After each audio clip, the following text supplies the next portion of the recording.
باللہ من الشیطان الرجیم بسم اللہ الرحمن الرحیم۔ واقعہ رجیع، واقعہ بئر معونہ، بنو نذیر کی جلا وطنی، غزوہ احزاب اور خندق کی کھدائی، بنو قریظہ کی بغاوت، غزوہ بنو المستلق، بیعت رضوان، صلح حدیبیہ اور فتوحات کی بشارت، اور غزوہ خیبر۔ لیجئے سماعت فرمائیے۔ جہاں تک مسلمانوں کا تعلق ہے، اس دھمکی کا ان پر کوئی اثر نہ ہوا۔ اس دھمکی نے ان کے ایمان کو اور بڑھا دیا۔ اللہ تعالی سورہ آل عمران کی آیت 173 میں فرماتے ہیں، اس نے ان کے ایمان کو اور بڑھا دیا اور انہوں نے کہا اللہ ہمارے لیے کافی ہے اور وہ بہترین کارساز ہے۔ آگے سورہ آل عمران آیت 174 میں فرمایا، چنانچہ وہ اللہ کی نعمت اور فضل کے ساتھ پلٹے، انہیں کسی برائی نے نہ چھوا اور انہوں نے اللہ کی رضامندی کی پیروی کی اور اللہ بڑے فضل والا ہے۔ اس سال یعنی 3 ہجری میں سیدنا حسن رضی اللہ عنہ پیدا ہوئے۔ نبی کریم صلی اللہ علیہ وسلم نے سیدنا عمر فاروق رضی اللہ عنہ کی بیٹی سیدہ حفصہ رضی اللہ عنہا سے نکاح کیا۔ سیدہ زینب بنت خزیمہ رضی اللہ عنہا سے بھی نکاح فرمایا، لیکن یہ چند ماہ زندہ رہیں۔ وراثت کا قانون بھی اسی سال نازل ہوا۔ مشرکہ سے نکاح مسلمانوں کے لیے اب تک جائز تھا، اسی سال حرام قرار پایا۔ احد میں مسلمانوں کو جو وقتی شکست اٹھانا پڑی، اس کے اثرات اچھے نہیں نکلے۔ دشمن دلیر ہو گئے اور وہ کھل کر مد مقابل آ گئے، اور کئی واقعات ایسے پیش آئے جو مسلمانوں کے حق میں بہتر نہیں تھے۔ یہاں ہم ان واقعات کا ذکر کرتے ہیں۔ ازل اور قارہ قبائل کے کچھ لوگ رسول اللہ صلی اللہ علیہ وسلم کے پاس آئے اور درخواست کی، اے اللہ کے رسول، ہمارے ہاں اسلام کا چرچا ہے لیکن دین سکھانے والا کوئی نہیں، لہٰذا آپ ہمیں دین سکھانے اور قرآن پڑھانے کے لیے کچھ لوگوں کو بھیج دیں۔ نبی اکرم صلی اللہ علیہ وسلم نے ان کی درخواست سن کر اپنے 10 صحابہ کو سیدنا عاصم بن ثابت رضی اللہ عنہ کی امارت میں روانہ فرمایا۔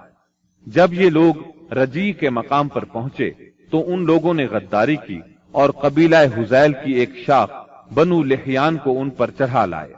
ان کے قریباً 100 تیر اندازوں نے انہیں ایک ٹیلے پر گھیر لیا۔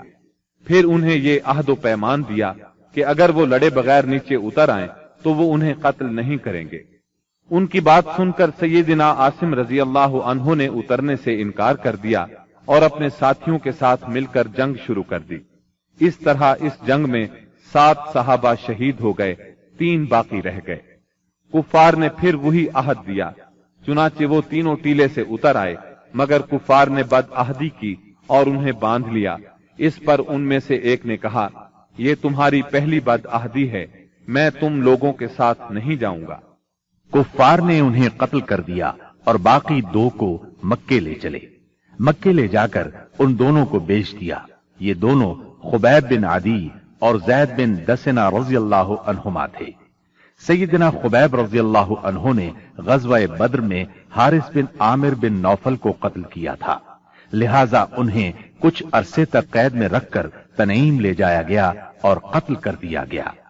انہوں نے قتل سے پہلے 2 رکعت نماز ادا کی اور ان پر بد دعا کی، پھر چند اشعار پڑھے۔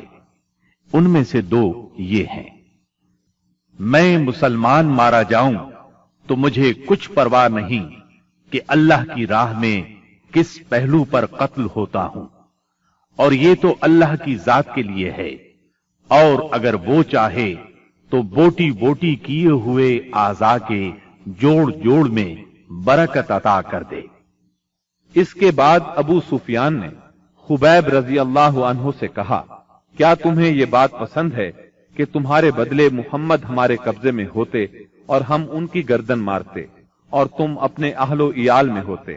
جواب میں انہوں نے فرمایا، اللہ کی قسم، مجھے تو یہ بھی گوارا نہیں کہ میں اپنے اہل و عیال میں ہوتا اور اس کے بدلے میں محمد صلی اللہ علیہ وسلم کو جہاں آپ ہوں وہاں کوئی کانٹا چبھ جاتا اور وہ آپ کو تکلیف دیتا، یعنی میں تو اپنی جان بچانے کے بدلے میں انہیں کانٹا چبھنے کے برابر بھی تکلیف دینا گوارا نہیں کرتا۔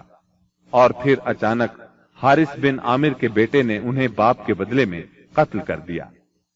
اب رہ گئے زید بن دسنہ، انہوں نے غزوہ بدر میں امیہ بن محرز کو قتل کیا تھا، چنانچہ انہیں اس کے بیٹے صفوان بن امیہ نے خرید کر قتل کیا۔ بعض کتب میں یوں ہے کہ یہ گفتگو ابو سفیان اور سیدنا خبیب رضی اللہ عنہ کے درمیان نہیں ہوئی تھی، بلکہ زید بن دسنہ سے ہوئی تھی۔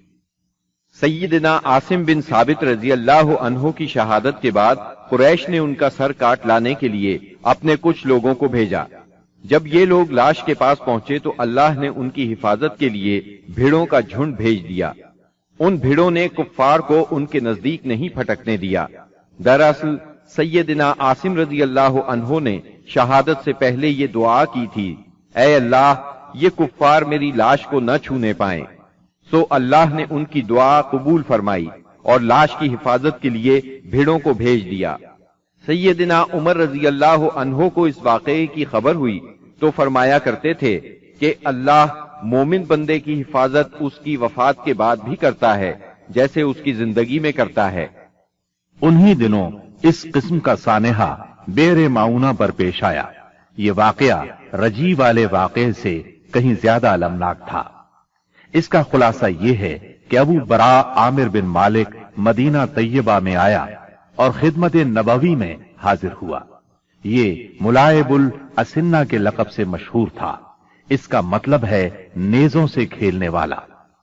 آپ نے اسے اسلام کی دعوت دی، اس نے اسلام قبول نہ کیا لیکن دوری بھی اختیار نہ کی، اور یہ امید ظاہر کی کہ اگر اہل نجد کے پاس تبلیغ کے لیے آدمی بھیج دیے جائیں تو وہ اسلام قبول کر لیں گے۔ اس نے یہ بھی کہا کہ آپ جن لوگوں کو بھیجیں گے وہ میری پناہ میں ہوں گے۔ چنانچہ رسول اللہ صلی اللہ علیہ وسلم نے 70 صحابہ کی جماعت اس کے ساتھ کر دی۔ یہ 70 کے 70 قرآن کے حافظ اور قاری تھے۔ انہوں نے بئر معونہ پر پڑاؤ ڈالا۔ سیدنا حرام بن ملحان رضی اللہ عنہ رسول اللہ صلی اللہ علیہ وسلم کا خط لے کر قبیلے کے سردار اللہ کے دشمن عامر بن طفیل کے پاس گئے۔ اس نے خط پڑھنے کی بجائے اپنے ایک آدمی کو اشارہ کیا کہ انہیں قتل کر دے۔ اس نے کمر کی طرف سے نیزے کا وار کیا، نیزہ آر پار ہو گیا۔ وہ یہ کہتے ہوئے گرے، رب کعبہ کی قسم میں کامیاب ہو گیا۔ پھر اس بدطینت نے فوراً ہی باقی صحابہ پر حملہ کرنے کے لیے بنو عامر کو آواز دی۔ وہ لوگ اس لیے نہ آئے کہ ابو برا عامر بن مالک نے مسلمانوں کو پناہ دی تھی۔ انہوں نے اس کی آواز پر کان نہ دھرے، چنانچہ اس نے بنو سلیم کو آواز دی۔ بنو سلیم اور اس کی چند شاخوں ریل، زکوان اور اسیہ نے آ کر صحابہ کرام رضی اللہ عنہم کا محاصرہ کر لیا اور سب کو شہید کر ڈالا۔ صرف کعب بن زید اور عمرو بن امیہ زمری رضی اللہ عنہما بچ رہے۔ کعب بن زید تو زخمی تھے، ان لوگوں نے انہیں مردہ خیال کیا، چنانچہ انہیں بعد میں شہداء کے درمیان سے اٹھا لیا گیا۔ وہ زندہ رہے اور غزوہ خندق میں شہید ہوئے۔ عمرو بن امیہ زمری منذر بن عقبہ کے ساتھ اونٹ چرانے کے لیے گئے ہوئے تھے۔ انہوں نے پڑاؤ کی جگہ پر پرندوں کو منڈلاتے دیکھا تو بھانپ گئے کہ کوئی سانحہ ہو گیا ہے۔ فوراً وہاں پہنچے۔ حالات دیکھ کر منذر بن عقبہ نے ان دشمنوں سے لڑ کر شہید ہونے کا فیصلہ کیا، چنانچہ وہ ان سے لڑے اور لڑتے لڑتے شہید ہو گئے۔ عمرو بن امیہ کو قید کر لیا گیا۔ جب عامر بن طفیل کو بتایا کہ ان کا تعلق قبیلہ مضر سے ہے تو عامر نے ان کی پیشانی کے بال کٹوا کر اپنی ماں کی طرف سے انہیں آزاد کر دیا۔ اس کی ماں نے ایک گردن آزاد کرنے کی منت مانی تھی۔ عمرو بن امیہ رضی اللہ عنہ مدینہ منورہ کی طرف روانہ ہوئے۔ راستے میں قرقرہ نامی ایک مقام پر پہنچے تو بنو کلاب کے 2 آدمی ملے۔ عمرو بن امیہ رضی اللہ عنہ نے انہیں دشمن کے آدمی خیال کیا اور قتل کر دیا، حالانکہ ان کے پاس رسول اللہ صلی اللہ علیہ وسلم کی طرف سے عہد موجود تھا۔ چنانچہ جب یہ مدینہ منورہ پہنچے اور اس واقعے کی اطلاع دی تو رسول اللہ صلی اللہ علیہ وسلم نے فرمایا، تم نے 2 ایسے آدمیوں کو قتل کیا ہے جن کی دیت مجھے دینا ہوگی۔ اللہ کے رسول صلی اللہ علیہ وسلم کو واقعہ رجی اور بیر معونہ سے بہت رنج پہنچا۔ یہ دونوں حادثے ایک ہی مہینے یعنی صفر 4 ہجری میں پیش آئے تھے، اور کہا جاتا ہے کہ دونوں حادثات کی خبر آپ کو ایک ہی رات میں پہنچی تھی۔ آپ نے ان قاتلوں پر 30 دن تک نماز فجر میں بد دعا فرمائی، یہاں تک کہ اللہ نے ان شہداء کی طرف سے یہ پیغام نازل کیا، ہماری قوم کو ہماری طرف سے یہ بات پہنچا دیں کہ ہم اپنے رب سے ملے تو وہ ہم سے راضی ہے اور ہم اس سے راضی ہیں۔ اس کے بعد آپ نے قنوت ترک کر دی۔ عمرو بن امیہ زمری رضی اللہ عنہ نے جب واپس آ کر بنو کلاب کے 2 آدمیوں کے قتل کی اطلاع دی تو رسول اللہ صلی اللہ علیہ وسلم چند صحابہ کے ساتھ بنو نذیر کے پاس تشریف لے گئے تاکہ معاہدے کے مطابق دونوں مقتولین کی دیت میں مدد کریں۔ انہوں نے آپ سے کہا، ابو القاسم، ہم ایسا ہی کریں گے، آپ تشریف رکھیے، ہم آپ کی ضرورت پوری کیے دیتے ہیں۔ ان لوگوں نے آپ کو ایک دیوار کے نیچے بٹھایا، آپ دیوار سے ٹیک لگا کر بیٹھ گئے۔ ادھر یہود جمع ہوئے، ان پر شیطان سوار تھا۔ انہوں نے باہم مشورہ کیا اور کہا، ہم میں سے کون ہے جو اس بھاری پتھر کو اوپر لے جا کر آپ کے سر پر گرا دے؟ اس پر ایک بدبخت ترین یہودی عمرو بن جہاش اٹھا، اس نے کہا، یہ کام میں کروں گا۔ پھر اس نے پتھر اٹھایا اور اس کو اوپر کی طرف لے چلا۔ ادھر سیدنا جبرائیل علیہ السلام نے آ کر نبی صلی اللہ علیہ وسلم کو ان کے ارادے کی خبر کر دی، چنانچہ آپ تیزی سے اٹھے اور مدینہ منورہ چلے آئے۔ بعد میں صحابہ رضی اللہ عنہم بھی آپ سے آ ملے، آپ نے انہیں سازش سے آگاہ فرمایا۔ اس واقعے پر نبی کریم صلی اللہ علیہ وسلم نے محمد بن مسلمہ رضی اللہ عنہ کو بنو نذیر کے پاس بھیجا۔ ان کے ذریعے سے آپ نے یہود کو پیغام دیا، تم لوگ مدینے سے نکل جاؤ، اب تم یہاں نہیں رہ سکتے، تمہیں 10 دن کی مہلت ہے، اس کے بعد جو یہاں نظر آیا اس کی گردن مار دی جائے گی۔ رسول اللہ صلی اللہ علیہ وسلم کے اس فرمان پر یہودیوں نے وہاں سے چلنے کی تیاری شروع کر دی، لیکن اسی دوران میں رئیس المنافقین عبداللہ بن ابی نے انہیں کہلا بھیجا، ڈٹ جاؤ اور یہاں سے نکلنے سے انکار کر دو، میرے ساتھ 2000 جنگجو ہیں، وہ تمہارے ساتھ تمہارے قلعوں میں داخل ہوں گے اور تمہاری حفاظت کی خاطر جان دے دیں گے، اور بنو قریظہ اور بنو غطفان بھی تمہاری مدد کریں گے۔ اس کا پیغام سن کر یہود نے اپنے اندر قوت اور مضبوطی محسوس کی اور رسول اللہ صلی اللہ علیہ وسلم سے کہلا بھیجا کہ ہم یہاں سے نہیں جائیں گے، آپ جو کر سکتے ہیں کر لیں۔ یہ سن کر رسول اللہ صلی اللہ علیہ وسلم نے کہا، اللہ اکبر۔ صحابہ رضی اللہ عنہم نے بھی مل کر کہا، اللہ اکبر۔ نبی صلی اللہ علیہ وسلم نے مدینہ منورہ کا انتظام سیدنا ابن ام مکتوم رضی اللہ عنہ کو سونپا اور جھنڈا سیدنا علی رضی اللہ عنہ کو مرحمت فرما کر بنو نذیر کے علاقے کا رخ کیا۔ وہاں پہنچ کر ان کا محاصرہ کر لیا۔ انہوں نے بھی اپنے قلعوں اور گڑھیوں میں پناہ لے لی اور اسلامی لشکر پر تیر اور پتھر برسانے لگے۔ نبی صلی اللہ علیہ وسلم نے دیکھا کہ کھجور کے درخت اور باغات ان کے لیے ڈھال بنے ہوئے ہیں، چنانچہ آپ نے ان کو کاٹ دینے اور جلا دینے کا حکم فرمایا۔ اس عمل سے یہودیوں کے حوصلے ٹوٹ گئے اور اللہ نے ان کے دلوں پر مسلمانوں کا رعب طاری فرما دیا۔ چنانچہ 6 روز بعد یا ایک دوسری روایت کے مطابق 15 روز بعد انہوں نے اس شرط پر ہتھیار ڈال دیے کہ وہ مدینہ منورہ سے جلا وطن ہو جائیں گے۔ اس موقع پر بنو قریظہ بھی ان سے الگ تھلگ رہے۔ منافقین کے سردار اور ان کے حلیفوں نے بھی وعدہ خلافی کی اور ان کی مدد کو نہ آئے۔ رسول اللہ صلی اللہ علیہ وسلم نے انہیں اجازت دی کہ وہ ہتھیاروں کے سوا جو ساز و سامان چاہیں لے جا سکتے ہیں، چنانچہ ان سے جو کچھ ہو سکا لے گئے، یہاں تک کہ دروازے، کھڑکیاں، کھوٹیاں اور چھتوں کی کڑیاں تک لے گئے۔ اللہ تعالی سورۃ الحشر کی آیت 2 میں اس بارے میں فرماتے ہیں، وہ اپنے ہاتھوں اور اہل ایمان کے ہاتھوں اپنے گھر برباد کر رہے تھے، پس اے اہل بصیرت عبرت پکڑو۔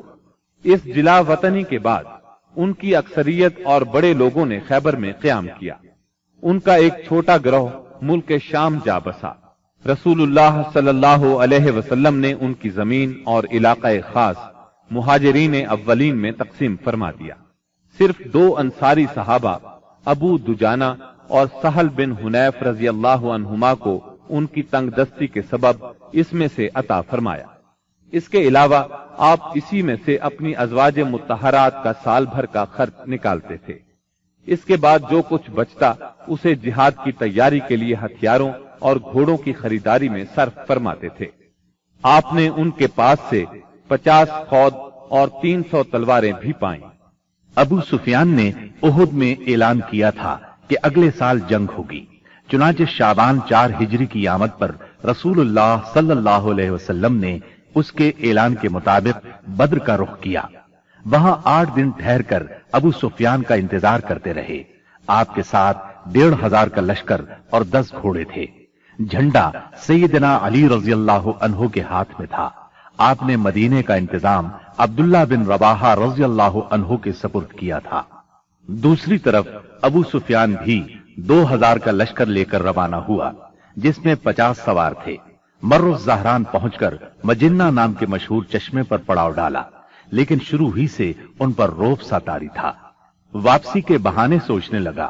بالآخر یہاں پہنچ کر اس نے اپنے ساتھیوں سے کہا، جنگ اس وقت مناسب ہوتی ہے جب شادابی ہو اور ہریالی ہو، تاکہ جانور چر سکیں اور تم بھی دودھ پی سکو۔ اس وقت خشک سالی ہے، لہذا میں تو واپس جا رہا ہوں، تم بھی واپس چلے چلو۔ اس پر پورا لشکر کسی مخالفت کے بغیر واپس ہو گیا۔ مسلمانوں کو جب ان کے واپس ہونے کی خبر ملی تو انہوں نے اپنا سامان تجارت فروخت کیا، خوب نفع کمایا اور اس شان سے واپس لوٹے کہ ہر دشمن پر ان کی دھاک بیٹھ چکی تھی اور ہر طرف امن و امان قائم ہو چکا تھا۔ چنانچہ 1 سال سے زیادہ عرصہ گزر گیا اور دشمنوں کو کچھ کرنے کی جرت نہ ہوئی۔ اسی وجہ سے رسول اللہ صلی اللہ علیہ وسلم کو آخری حدود تک امن پھیلانے کا موقع ملا۔ چنانچہ ربیع الاول 5 ہجری میں ڈاکوؤں کی سرکوبی کے لیے دومت الجندل تشریف لے گئے اور یوں ہر طرف امن و امان ہو گیا۔ بنو نذیر مدینہ منورہ سے نکلنے کو تو نکل گئے، مگر خیبر پہنچ کر انہوں نے اپنی سازشوں کا جال سارے ملک عرب میں پھیلا دیا۔ ان کے رئیسوں نے مکے جا کر قریش کو آمادہ کیا۔ قبیلہ غطفان کو خیبر کی آدھی پیداوار کا لالچ دے کر اپنے ساتھ ملا لیا۔ بنی اسد ان کے حلیف تھے، وہ بھی اٹھ کھڑے ہوئے۔ غرض سب مل ملا کر 10,000 کا بھاری لشکر مدینہ منورہ کی طرف روانہ ہوا۔ جب نبی اکرم صلی اللہ علیہ وسلم کو ان کی چڑھائی کی خبر ملی تو آپ نے صحابہ کرام رضی اللہ عنہم سے مشورہ کیا۔ سیدنا سلمان فارسی رضی اللہ عنہ نے مشورہ دیا کہ شہر کے 3 اطراف میں دشوار گزار پہاڑ، مکانات اور کھجوروں کے گھنے باغات ہیں جو پناہ کا کام دیتے ہیں۔ صرف شمالی سمت کھلی ہے، اگر وہاں خندق کھود دی جائے تو شہر کا حملہ روکا جا سکتا ہے۔ آپ نے یہ رائے پسند کی، لہذا آپ نے اسی جانب ہرہ شرقیہ اور غربیہ کے درمیان کا سب سے تنگ مقام منتخب کیا، جو کم و بیش 1 میل ہے۔ وہاں خندق کھود کر دونوں ہروں کو ملا دیا۔ مغرب میں یہ خندق سلا پہاڑی کے شمال سے شروع ہوتی تھی اور مشرق میں مقام شیخین کے پاس ہرہ شرقیہ کے ایک بڑھے ہوئے سرے سے جا ملتی تھی۔ آپ نے ہر 10 آدمیوں کو 40 ہاتھ خندق کھودنے کا کام سونپا اور خود بھی خندق کھودنے اور مٹی ڈھونے میں شریک ہو گئے۔ لوگ رجز پڑھتے اور آپ جواب دیتے، نیز آپ رجز پڑھتے اور لوگ جواب دیتے تھے۔ لوگوں نے خندق کھودنے میں بڑی مشقتیں برداشت کی، بالخصوص سردی اور بھوک کی شدت۔ لوگوں نے رسول اللہ صلی اللہ علیہ وسلم سے بھوک کی شکایت کی اور اپنے پیٹوں پر ایک ایک پتھر بندھے ہوئے دکھلائے تو آپ نے انہیں اپنے پیٹ پر 2 پتھر دکھلا دیے۔ خندق کی کھدائی کے دوران بعض نشانیاں بھی دیکھنے میں آئیں۔ سیدنا جابر نے رسول اللہ صلی اللہ علیہ وسلم کی بھوک کی سختی دیکھی تو صبر نہ کر سکے، اپنی بکری کا ایک بچہ ذبح کیا اور ان کی بیوی نے 1 سا جو پیسے۔ پھر خفیہ طور پر رسول اللہ صلی اللہ علیہ وسلم کو چند صحابہ کرام سمیت دعوت دی، مگر رسول اللہ صلی اللہ علیہ وسلم سارے اہل خندق کے ساتھ